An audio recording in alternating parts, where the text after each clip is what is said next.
just in case anyone was worried this was going to be quiet, I have two rowdy lively today. Lively mates. Such a joy to be with them. Can I just have a show of hands as to if whether you've seen either movie yet? And I know they've just come out. Okay, so a few people have. So we try and avoid spoilers, okay, guys?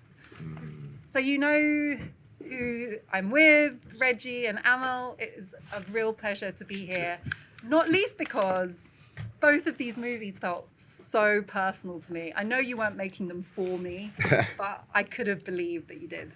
So we're going to start out by seeing a trailer from Pirates. Going to have a little chat with Reggie. Going to see a trailer from Boxing Day. Have a little chat with Aml. Then we're going to talk about the experience of writing, directing these movies in general. And then I will make time for questions at the end. So be thinking about what you would like to ask so that you don't all work out your question right at the end when we run out of time and then get vexed with me. So first of all, let's see a little bit about Pirates. It's down the high school crew. We're on pirate radio now. Whoa, we've blown up. Can't believe you lot are pirates now. What are you doing later? Meet me tonight and get some sort of sick. Hey, how? You got no money, no guns, nowhere to go. It's the biggest New Year's Eve ever. Getting into that party is the only thing that matters. Boys, we're going on a mission. It's probably the only place with tickets left. Wait, doesn't your ex work in there? We're not on the most amicable terms. You don't happen to have like 4 tickets left for twice as... I remember New Year's when I was 18. Goddamn.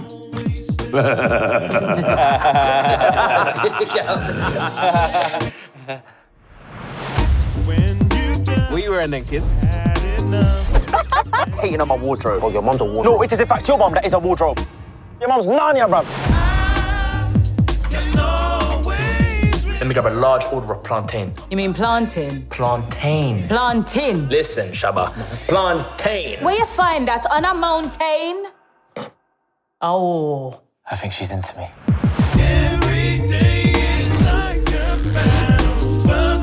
I can't mess up my chances, so she knows all the words of Gangster's Paradise. Bro, this is the last time things are gonna be the way they were. Who punched off your face for you? Was it Steven Seagal? Boys, whatever happens, we're doing New Year's together.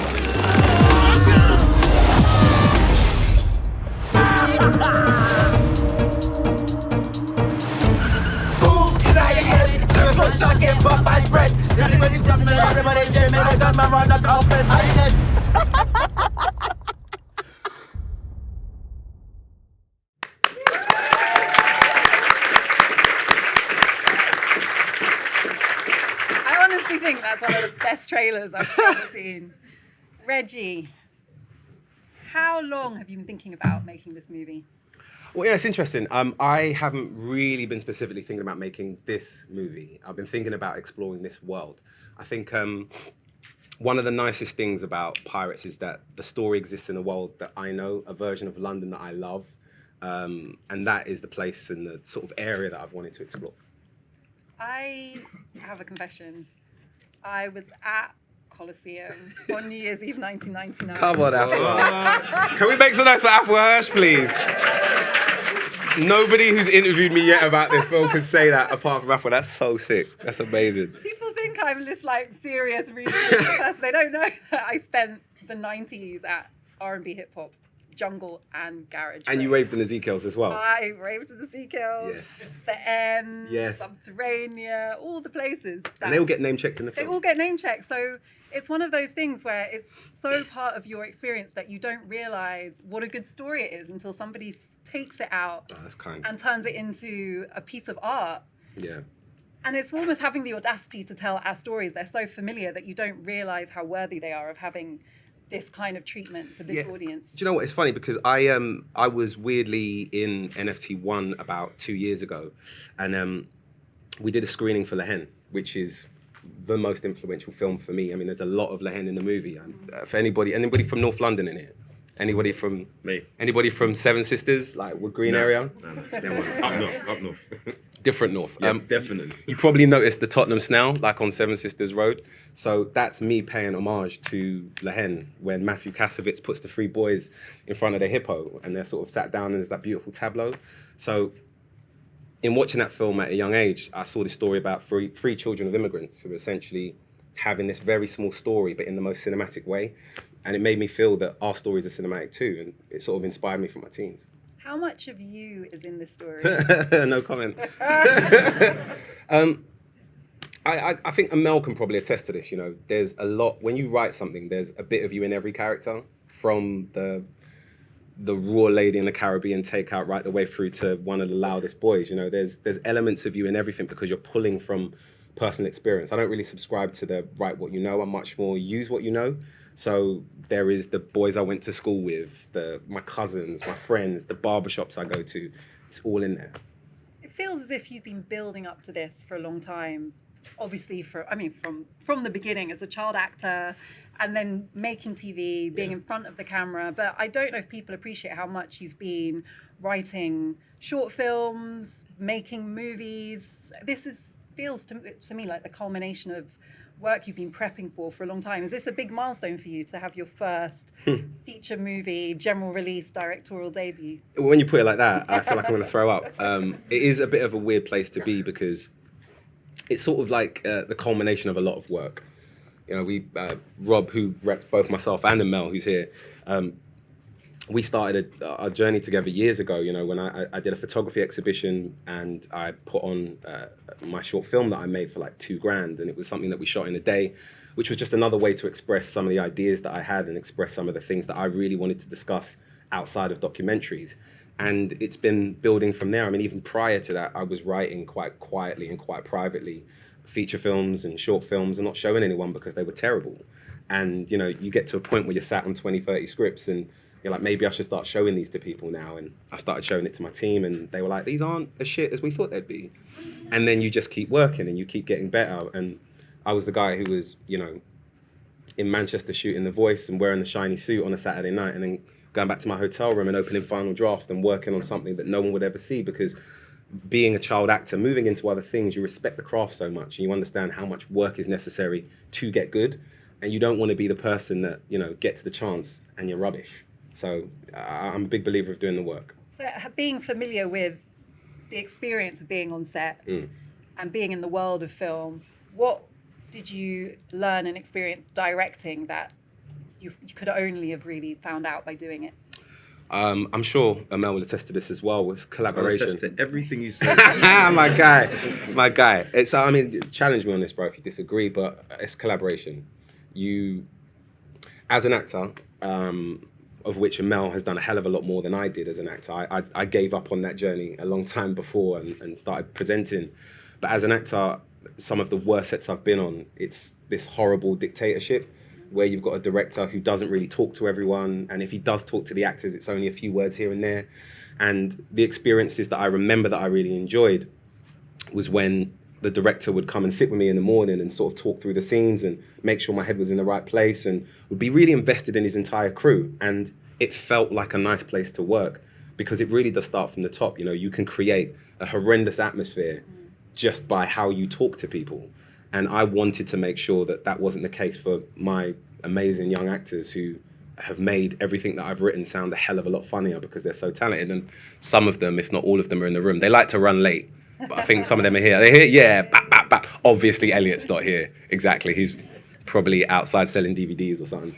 But yeah, no, I love these guys because of what they've put into this and how they've elevated what was written. It was quite wild for me when I thought about how you must have had to coach them to understand what the garage scene in 1999 was like. It was one of those moments you're like, shit, I really am old. Yeah.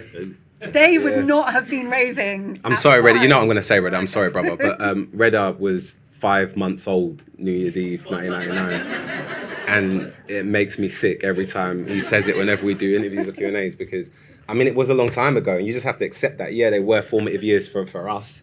We were in these raves and we did enjoy this stuff. I'm a little young guy. All right, shut up, bro. But yeah, we had to like kind of take it on the chin. By we, I mean people of my age that were on the crew, like my brother who's worked on costume in this. that, you know, these young men weren't really there, but because they are so professional, they'd already done research at the audition phase and they came in and knew bits about the world, but I made sure that I gave them more information than they needed when it came to actually prepping for the film. So the chemistry was something that I wanted to get right, and they clicked anyway. But I took the boys away. One of my mentors has a lovely home by the seaside, and that's where I go to write sometimes. And they allowed me to take the boys there, and we all went away for the weekend, and we watched coming-of-age movies together. We spoke about the UK garage scene. I got on the phone people like Spoonie and Lonyo, and the boys were there taking notes like, what? So you call girls beanies? Okay, got it. And there was like, all of these conversations that were being had were just going in and building a picture for these guys to exist in. And they're so amazing. Like, they'd listen to garage on the way into set and in their dressing rooms, and they were just locked in. So they made it easy.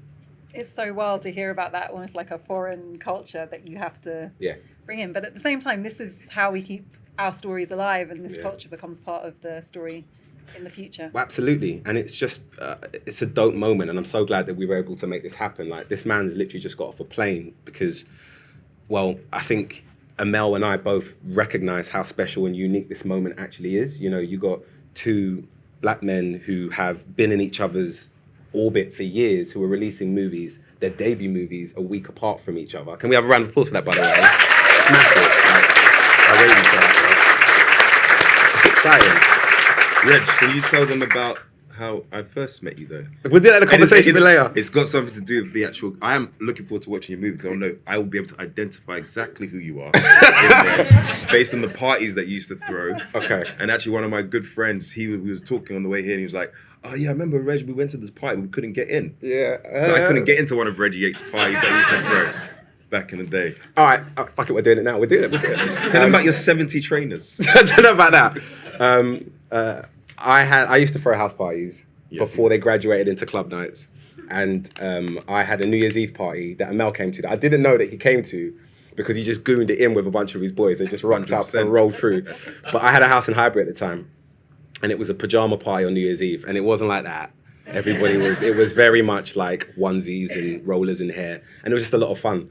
And Aml came on my podcast a couple of years ago, and he was like, do you know when we first met? And he came to my house, and like him and his boys, the first room in the house was a trainer room because I was kind of obsessed with shoes, and I had about 2,500 pairs at the time, and it was just a room full of shoes. So it was more than 70 then? It was a lot more than 70. It was a lot more. But I gave them all to charity. You wanted to stunt quickly, by the way, 2,000. No, a lot of them were free. But I gave them all to charity. I sent about 1,500 pairs to Kenya or whatever it was. But that's when we first met, when he bounced his way into my house. Took one of the trainers as well. Took a pair of shoes as well. You're wearing pajamas. I just need the visual reference. I wasn't wearing pajamas. We were coming from, literally me and my boys were coming from another rave. And they're like, oh, Reggie Yates, that famous actor presenter, is having a party. So we rolled through. And my house, you know. Yeah, we rolled through the house. It was open season. Yeah, pretty much was. And, the door was open. Does anyone know Kojo Anim? So he was on the floor drunk. That's the first time I ever met him. So he had his head in a bowl. Yeah, he was on the floor drunk, and we saw Reggie just go past. He was like floating. And that was it. It was a good time, man. I've had a lot of good times. But I'm far more mature now. I only do cheese and wine nights. No comment. That's not true. That's a perfect moment to move on to Boxing Day. And we're going to talk more about the experience on set and directing and the bigger picture of your work. But I want to bring in Boxing Day, which I loved. Thank you. Thank you for making it. Thank you. Let's see a trailer. Oh, wow. What do you think?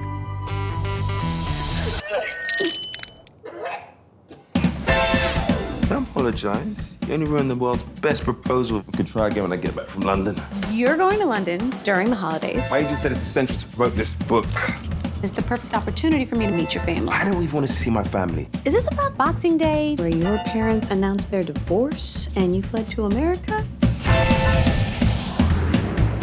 London! It's not all tea and crumpets. Miserable most of the time. Damn, Scrooge.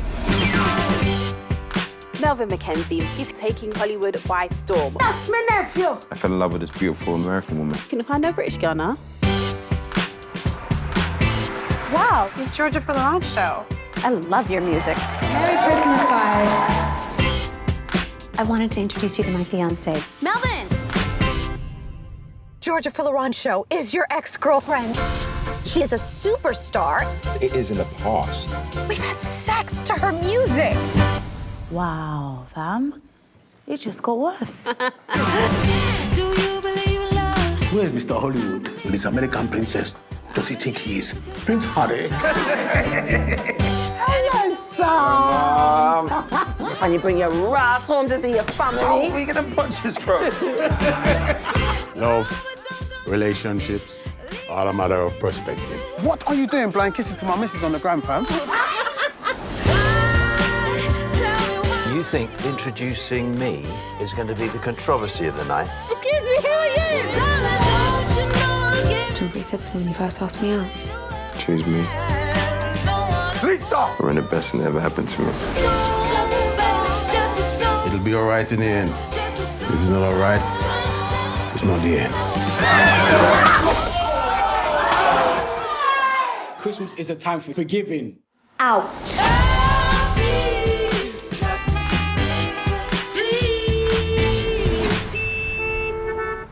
Bruv, them things don't work no more. Sorry, mate. Yeah.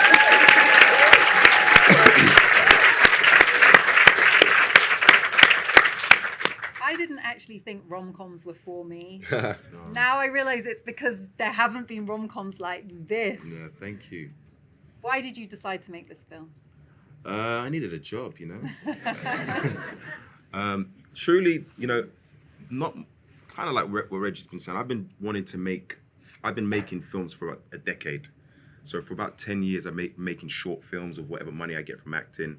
And I started with something, Drink, Drugs, and KFC. It's a short film I did ages ago. And it kind of like, I think that's where Reggie got his idea for his film, actually, because it's kind of exactly the same. I'm joking.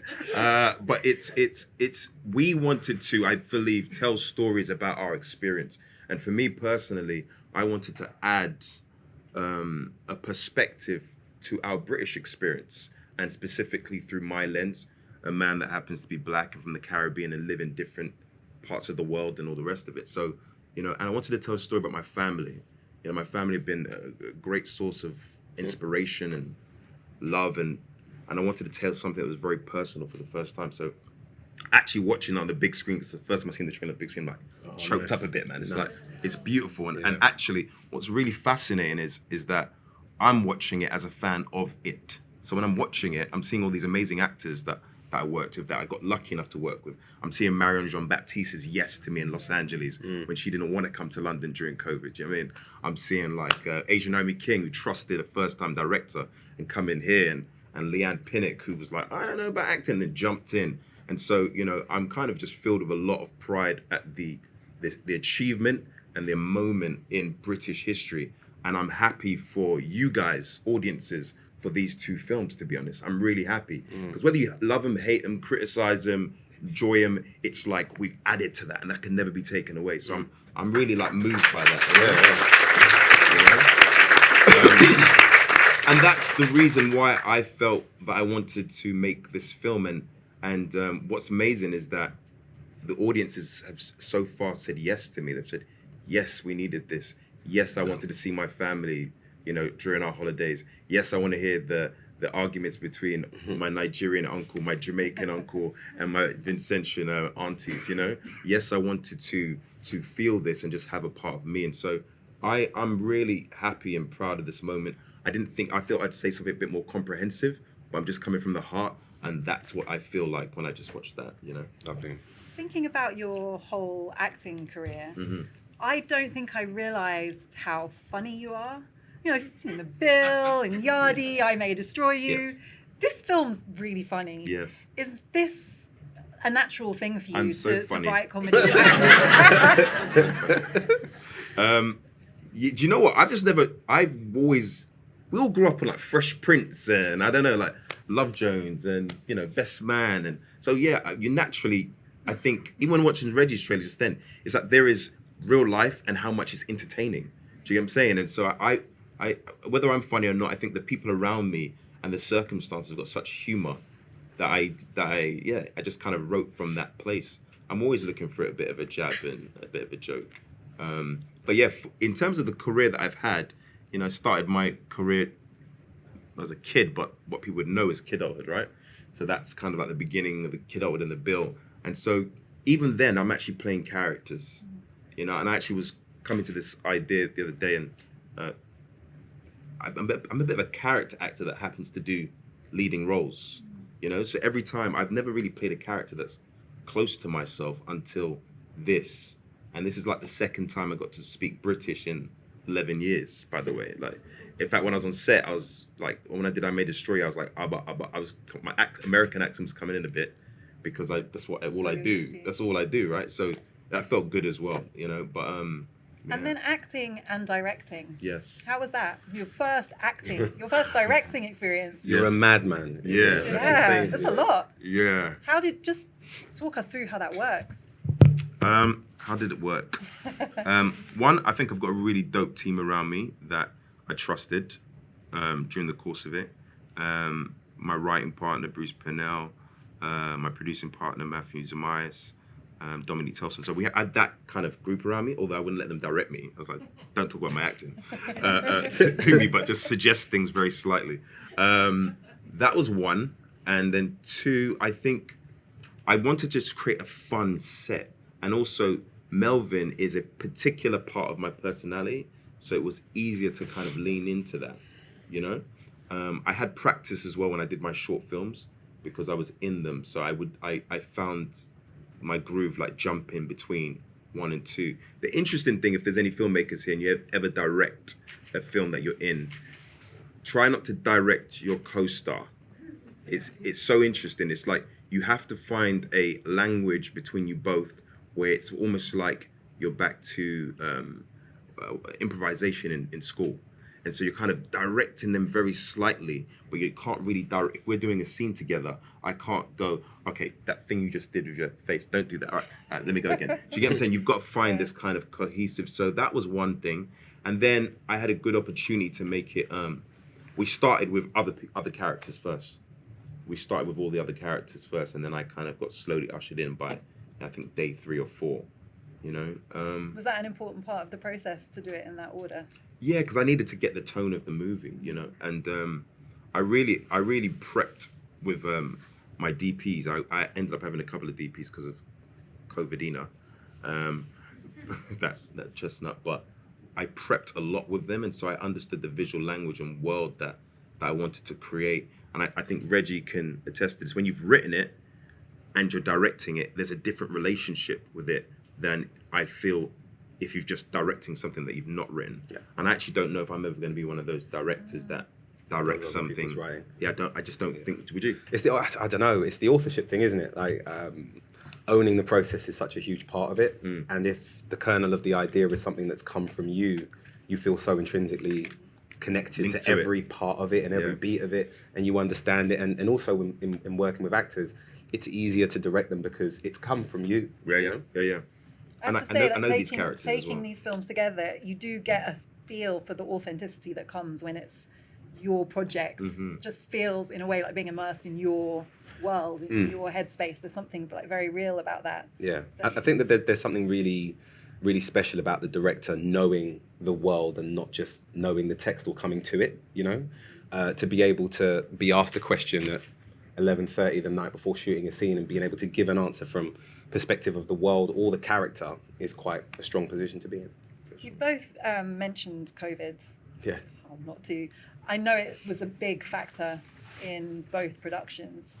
Can you both tell me about how it affected production and what impact that's had on the ultimate film?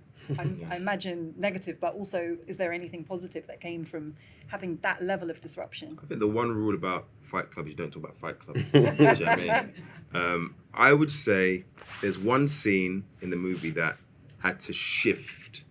When did you shoot yours? You shot before COVID, didn't it? We started in March, and COVID lit when? March. Oh, sugar. So yeah, I'll let you finish. Yeah.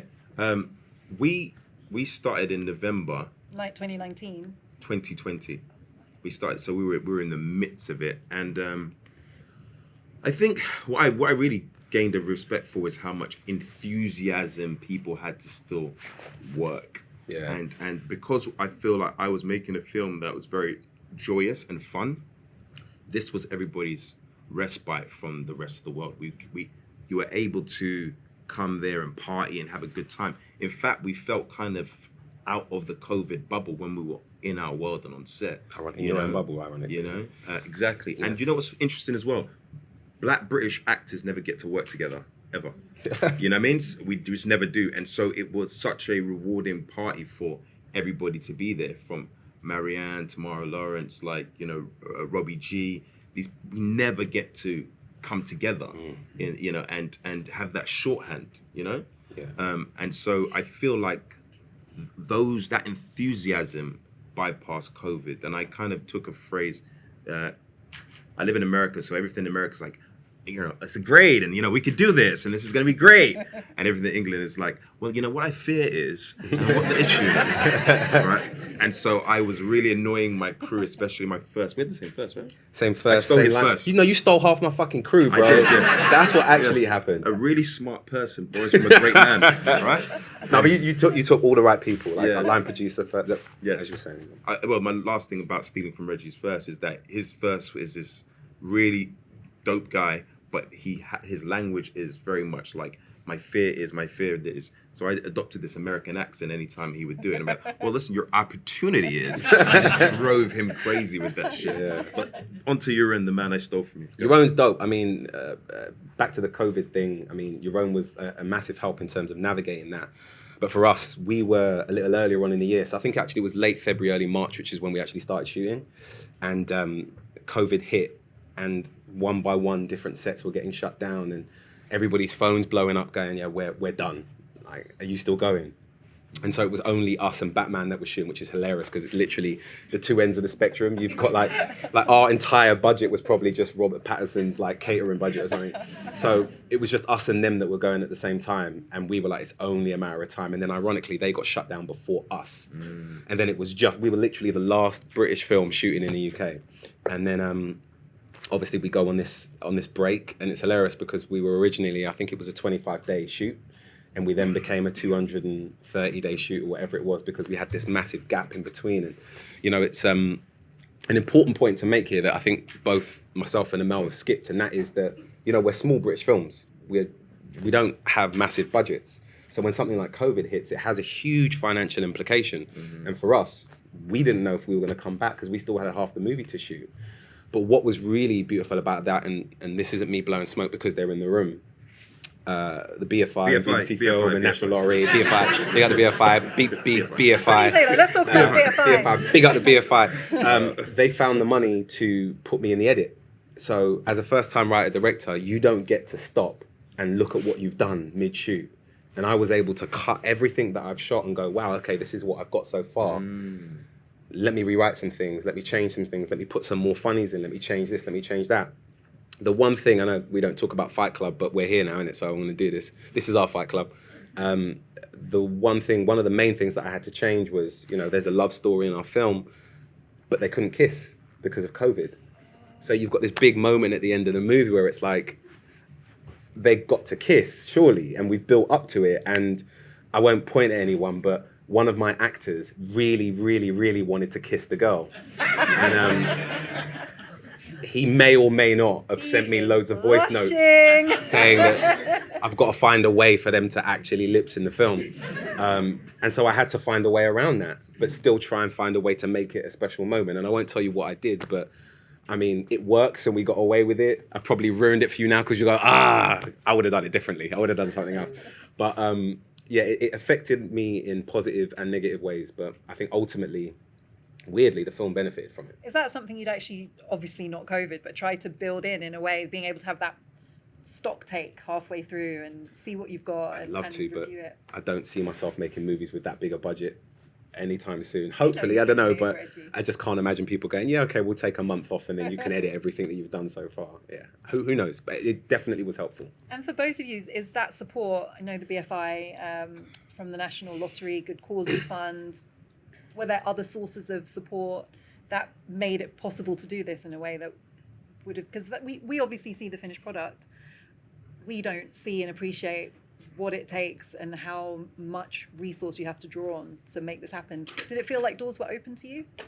I think specifically, before I compliment the BFI, which I will do for 30 seconds, I think specifically everybody, at this particular moment in history, everybody had to do a bit more than they would usually do on a film set to make this happen. Another guy I stole off Reggie was Dylan, our line producer. Amazing guy. Amazing. And there's a day on our shoot where he literally saved the film. Like literally saved the film. I had one take to do, I did the coverage of another act and I had one take to do my own coverage, while people were packing up. So, and it was a penultimate moment in the film. And yeah, he saved the day by just stretching time. I collaborated very well and with a lot of love and hysterics and jokes with Farhana, who sat here, my Leo brethren. She's right there. Yeah, Farhana of the BFI, she was incredible to work with, as were Film 4, who were just like, it was a real conglomerate of like really good people. And I'm a really specific man. And so they were really, really open and patient. And you know, my vision in conjunction with them is on the screen. And that's something that I'm really happy and indebted to them because they allowed my vision to be on the screen, which is, you know, you don't always get that in the film world. It doesn't matter who you are. You know, so thank you very much for Hannah and BFI. Big up for Hannah. Come around and talk for Hannah.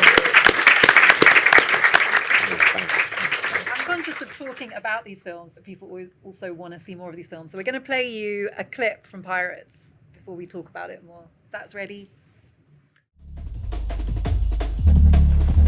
Yo, T. Caps. This is gold.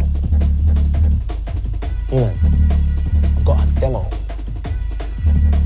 You know the one you dubbed for me, T. It actually needs rewinding. Shut up, kid!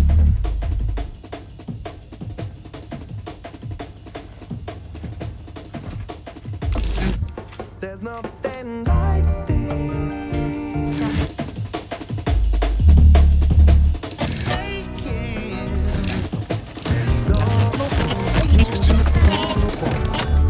Wait a minute, can't you see that I would have fallen from the stars straight into your arms? I feel you, I hope you comprehend.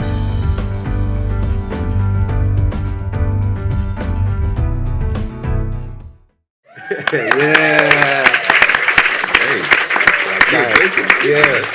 Good. Right there. Reg, there's such a lightness to this film, like such a joy. Is that the natural product of the story you wanted to tell? Was it intentional? Because you also do a lot of really heavy work, your Extreme series, your conversations that you lead.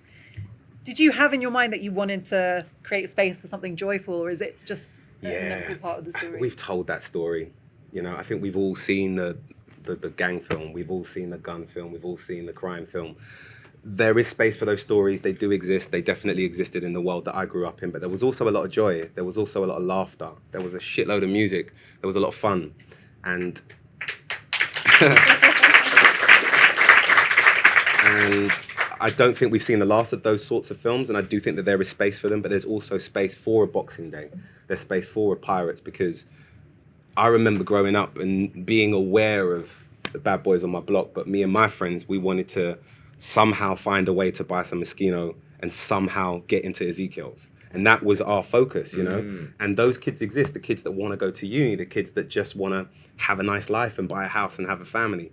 For me, finding a way to bring those kids to the screen was really important. And I think that it sends a message in a lot of ways for those people who maybe don't have black friends or maybe don't live in an area that's particularly multicultural, that there is no difference between that group of black kids in hoodies and the in-betweeners. You just don't know the black kids in hoodies, you know? Because we're not all trying to flipping shot weed. We're not all trying to do the things that you see in these silly films, you know? So I didn't say silly. I just think, redact that. I just think that there is a different story to be told. And I'm not saying that everything that I write and direct will be this, because some of my short films are heavy. Some of them deal with male mental health, the prison system, relationships between fathers and sons, specifically from the Black experience. Like, I have directed shorts that speak to something way more heavy than this.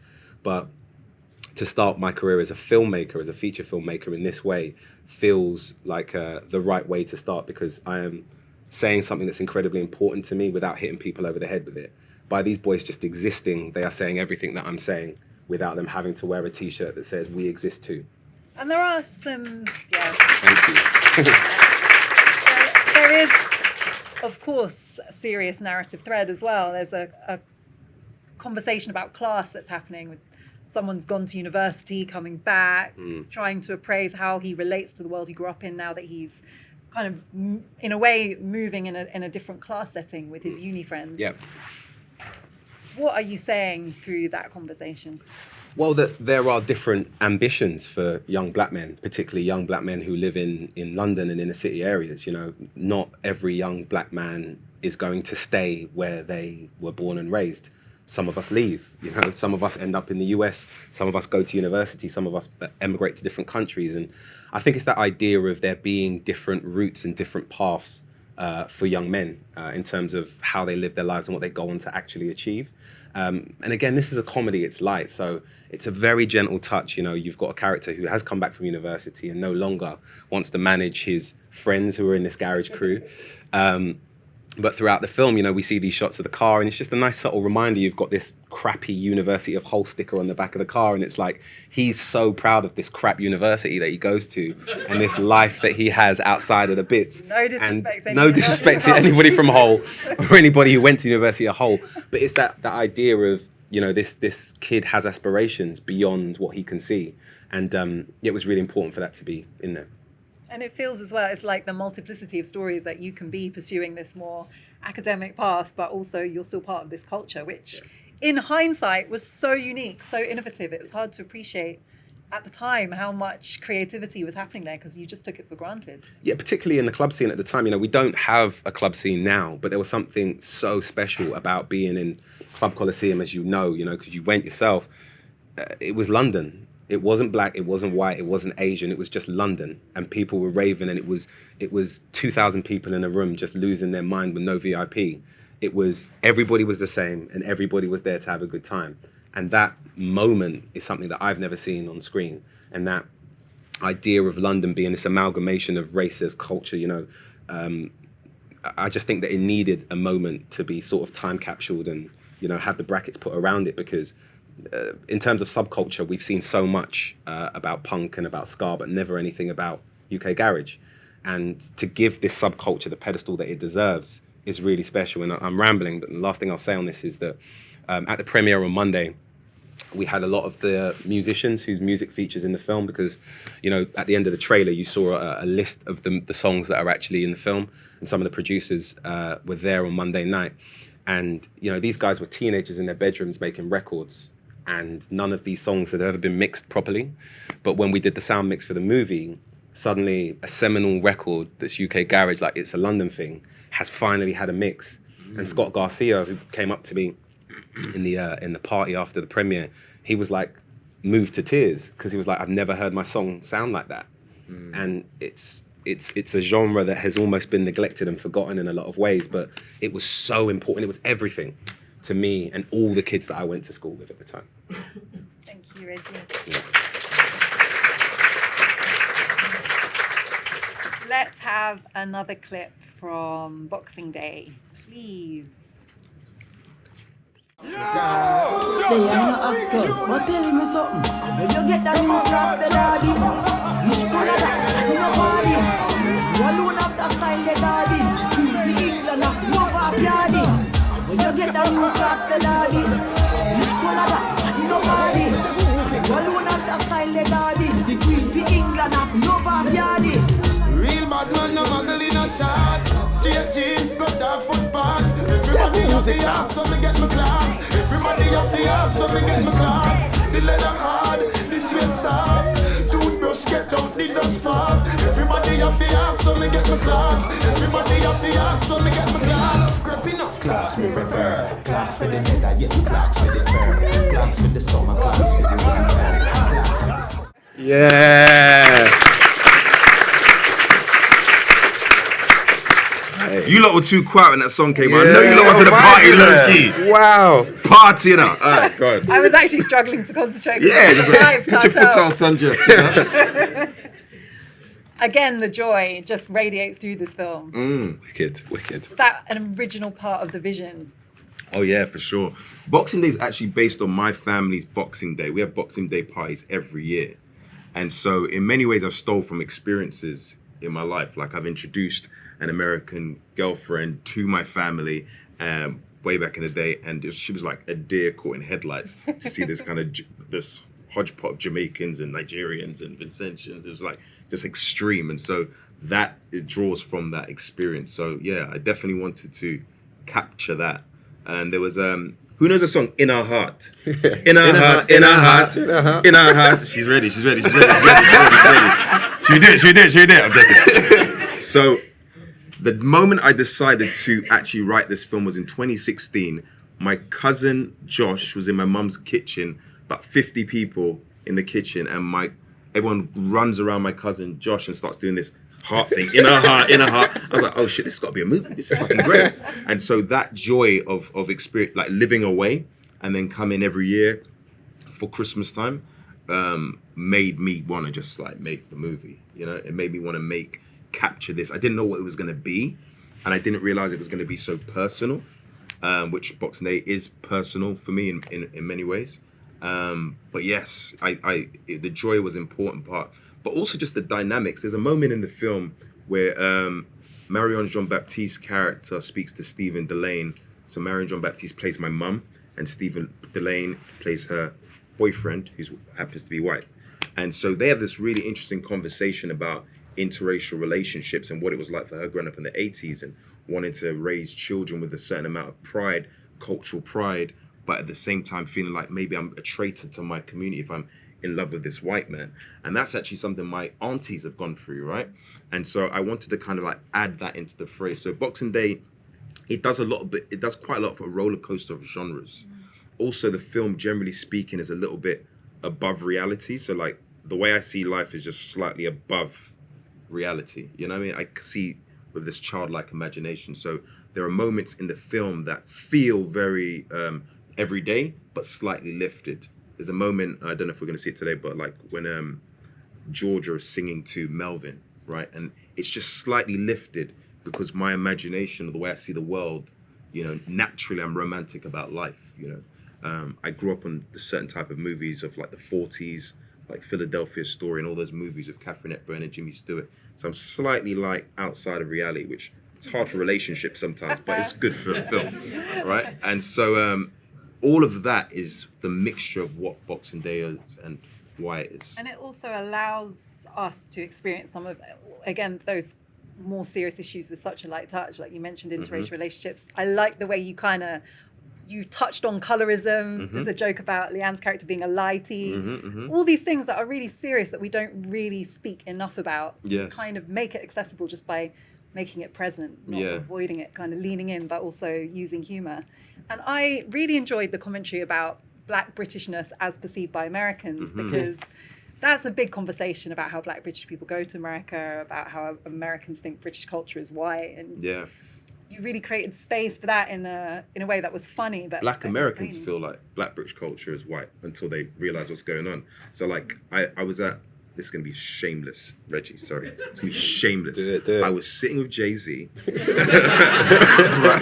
I was sitting with Jay-Z at a friend of ours' premiere, and I'm sitting there having a little, tequila, waiting for everybody to come through, and then this black goddess starts walking towards me. I was like, who's that? And she starts walking towards me. She's like, oh my God, I love your movie. I can't wait to see it. I was like, it's Kelly Rowland, right? And I'm like, you know my movie? And she's like, yeah, I know your movie, Boxing Day. I was like, you know Boxing Day? She's like, yeah, I love Leanne, I love Asia. And then she's like, it's so good to see like an African American in a British film.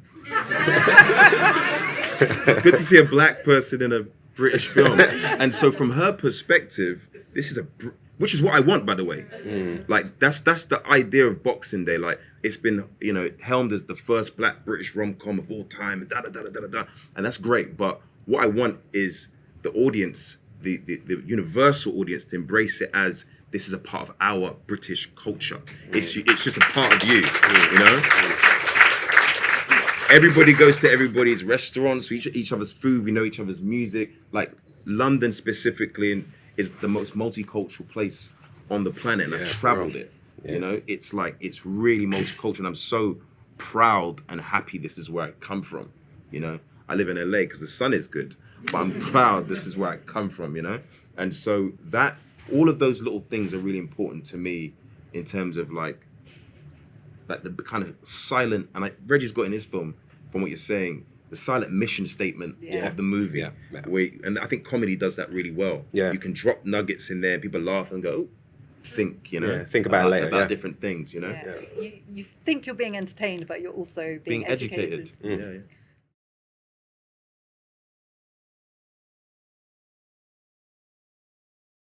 Okay, it's a funny story actually. I was in Peckham Plex with Beyonce, and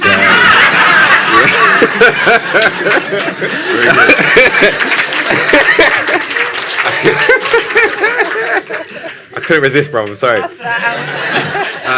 Short films. I mean, I saw. Do you know what? I found I was searching for your email address. I was saying something the other day, and I found an email you sent me with Drink Drugs and Katie on it from about 5 or 6 years ago, when we were both sort of quietly gophering away as writers. And short films have been a massive thing for me in terms of just learning, making mistakes, being shit and being allowed to be. And then I remember like our team, hilariously, we rep by the same people, Rob and Roger. I went there after him as well. Yeah, but weirdly, and again, this is a horrible clang, the same man walked us in. So Idris walked me in as an actor, because he was like, yeah, Reg, I'll do the voice. Yeah, Reg, like, you need to do more, mate. You want to do more? Come to Death Row. So he signed me to Death Row Records. And I quite quickly fell out of love with acting and started investing all my time in documentaries. And then off the back of, I don't want to steal your story, but off the back of Yardi, it was a similar thing with you, right? I'm sure there's more nuance to it, but Idris essentially introduced us to this team. And I said to Rob and Roger, I think I'm done with shorts now. And it was making an active decision to actively say, what I want to do is write features, and being brave about that and being bold about it, and writing crap features only and getting through them and writing out the stories that you think are the only story that you can tell, and then realizing that you've actually got a lot more to say. So for me, it's actually the art of doing, getting it done, and not just talking about it or thinking about it. And it's hilarious because I was literally in this room about 5 years ago doing an event where we showed all 4 of my short films back to back, and I was like, I'm going to make a feature next, and now we're here. So I think you just have to get it done. Crack on, yeah. The story's almost accurate. I was on a private jet, literally. He's not even joking. Going to Idris Elba's wedding, and I was sat next to my agent Roger and my agent Rob, who were not my agents at the time. Right. And I didn't know this. Yeah, this is. I'm going to give you the grease. Thanks for the layup. No problem. And so we're there. I'm there chilling, and I met them during the Yardi promo stuff, and I started talking to them about this film that I had and what is really important to me. And, you know, they were excited about me from Yardi, at least I'll say that for the story. And they were excited about working with me possibly. And I just found them to be very, very real. Yeah. And it's really, in answer to your question, one of the most difficult things is you might be ready and you might have proof or evidence that you are ready. Like, I made a bunch of short films, but you still need, and that's why BFI is amazing, right? Yeah. You need that person to say, all right, I'm listening. And your job is to be ready when that comes in. So like, I was ready with my script. I was ready with my short films. And also, I've been leveraging my acting career. Yeah. Like, I'm not an actor that wanted to direct. I'm actually both things fully. You know, I've always been a filmmaker from very, very young.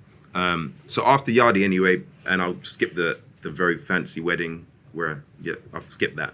But after Yardi, I started writing Boxing Day, because I was like, I want to step into this film thing. And I met my producing partner, Matthew Zamias, and he was, we met, and I'd made a really contained version. This is how much I wanted to make the movie. I made a contained version of Boxing Day, and it was literally would be set at my mum's house, and I said I'm gonna put up 300 grand to make a £500,000 movie. So I was like, I'm doing it, like whatever the weather. And Matthew said to me when I met him, he said the script is great, but he's like, dude, it's really hard to make movies anyway. He hates when I do this. He's right there. Put your hand up, sir. This man has gone on a great journey with me. But he said it's really hard to make movies. It's really hard to make movies anyway. So just make the film that you want to make. And so I went back to the drawing board and made it bigger and from the heart and in its fullness. So it's a complicated answer. I would say for me, what got me through the line was people realizing that I was going to put my money where my mouth is, literally. That's a really good point. I think to double down on that, and it's something that we've both done, because I'm sure that there's people in here that have ambition in film that will look at us and go, yeah, well, it's easy for you lot. Like, you've got these career in TV, you were actors before you started doing this, you knew people. We both have had to sing for our supper. And we carry this thing of, like, we carry this chip on our shoulder that we've got something to prove, because we know that everyone's going to think we're not as good as the person that's only been in film school and making film and so on and so forth. We also know that everybody's going to think that we're not as good as we think we are, because obviously we've been on screen for years. We've got these huge egos, right? I remember, my like, ego's really small. It's really small. Small enough to fit in the private jet. Exactly. Very good. Go on. That's a bar. It's interesting we talk about Farhana. Congratulations on the new job. Farhana, who sat in front. So Farhana's at BFI, and it was one of the scariest moments of my life, because I was greenlit to script by BBC Film, which was a big deal for me. It was massive. It was like, oh shit, you actually want me to write this thing? We're working together.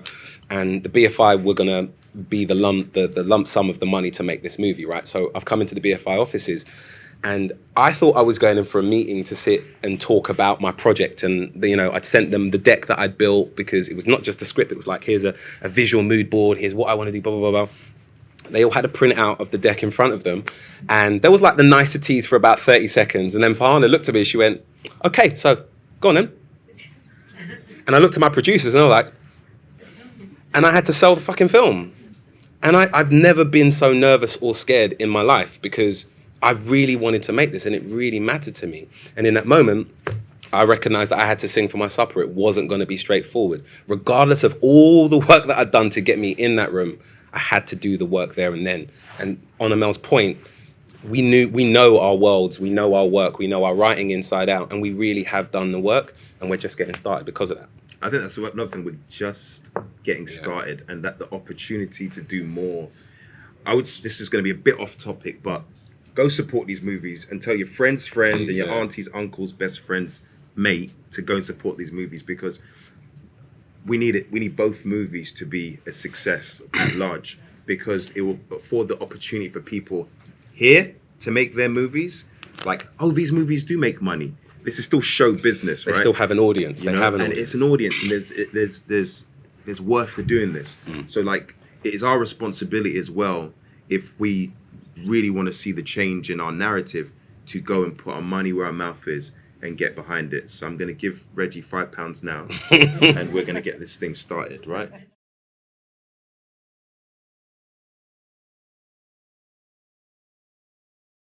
Super quick answer. There is a playlist for Pirates on Spotify. It's called Pirates Playlist, AVREX only. It's about 8 hours long, because every song's about 9 minutes long.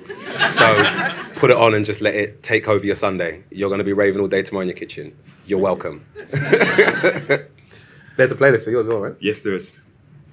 Great. Thank you.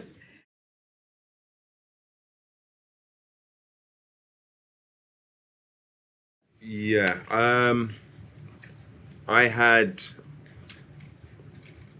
would say I have. I think I've. Everyone knows who works with me. Like, I'm just gonna say what I feel and think. I'm very specific, and I feel like I know the audience. And so I was really fighting for the audience along the way, with any different nuance that people might not get, because it's not their culture first. So I think I don't have anything to reference this against, but I would say I feel satisfied. So Did you have to fight to protect the authenticity of the film, because not everybody is used to that material or familiar with the cultural references? I I don't think so. I don't think so. I think there's things I had to explain in moments, and there was things that I was incredulous about. Like, no, this, has to be that for this reason. But they were very supportive, very. And as an actor, I've worked. You know, I remember doing the bill, and language was a big barrier for them. Like, I didn't want to say mate all the time, like I was in EastEnders. I wanted to say bro or wagwan and stuff like that. And I think the culture's moved forward enough. And there's a lot of young people that are part of this, that are the power players here, so they understand it. You know, that was my experience with Boxing Day. I mean, I really lucked out. My distributors, Picture House, were incredible. And I'm not just saying it because they're in the room, they're just incredibly collaborative. So we were across everything from poster art to trailers, right the way through to me actually again going in and singing for my supper. My company, we pitched to do the digital marketing. We won that, and collaboratively we've put out a bunch of digital stuff to promote the film. And I think in this day and age, particularly if you're making a film for a young audience, you have to have some sort of presence on social media. So, you know, we were able to bring on a social media manager who helped create content. Like you saw in the trailer, there's that argument of plantain or plantain in the Caribbean food shop. So we went to Brixton, posted up, and Vox Pop people, and cut it together and put a little package and put that out. And we did loads of little digital things like that have created a conversation around the film, because I believe in 2021, you can't just put out a trailer and hope for the best. You have to engage your audience, particularly if you're aiming at young people, especially if you have a young multi-racial audience that you're trying to get to. So we really made an effort to put ourselves out there in terms of online and also collaboratively with our distributors. So would you say for young filmmakers in the audience, that's something they should fight for as part of their contracts, as part of the whole agreement, that they should be across the marketing and the ways of communicating with the audience? Yeah, if you're making a specific story, you have to present it to the audience in a specific way and have the confidence to say, look, this isn't your run-of-the-mill movie. We need to find a way to talk to these people in their language to know what this is actually trying to say and what this is actually trying to do. And that was really important to me from the beginning, which is why, you know, it's my first feature film. I'm an associate producer on it via my company, but we'll have more of a say in the next project that we do and so on and so forth. But in terms of how we've presented it, it is 100% got our fingerprints all over it. Thank you. Guys, another round of applause. Thank you.